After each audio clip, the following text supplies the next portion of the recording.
They've been quoting Ambedkar for decades now, but always selectively. The truth is, Ambedkar ji said some things that would shake the political narratives of today to their very core. And it's time we read him in full, not just in fragments. Welcome to episode 21 of Rediscovering Bharat History, and let's talk about the works of Dr. Bhimrao Ambedkar ji. Take Kashmir as an example. Ambedkar ji was clear. He never wanted a separate constitution for Jammu and Kashmir.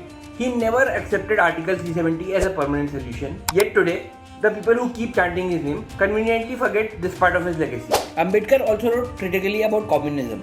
He warned that blind imitation of foreign ideologies would only enslave Bharat further. For him, equality had to be built on Indian soil, not borrowed from Marx.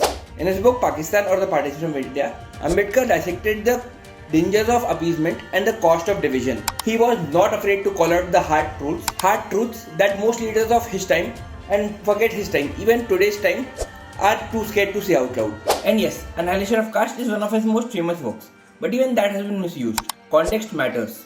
He was invited to speak at the Jatpat Todak Mandal as the president, but when they heard what he had to say, they cancelled his speech. This text was his reply to that hypocrisy he faced. Now, I disagree with much of what he has to say in Annihilation of Caste. That's the power of hindsight, because caste, as we explained in episode 20, was largely constructed and hardened under British rule.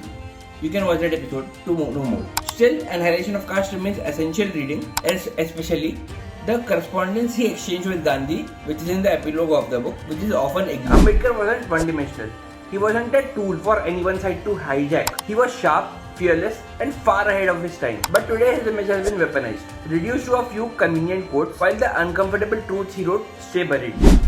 If you truly want to understand Ambedkar, read his books in full, not just the selective versions handed to you. Read Pakistan or the Partition of India, read his writings on communism, read his writings on Kashmir, read Annihilation of Caste in its full context with the epilogue with Gandhi. Comment Ambedkar in the comment section below, and I'll send you all the works of Ambedkar ji via DM. And make sure to follow, because without that, the DM won't go through.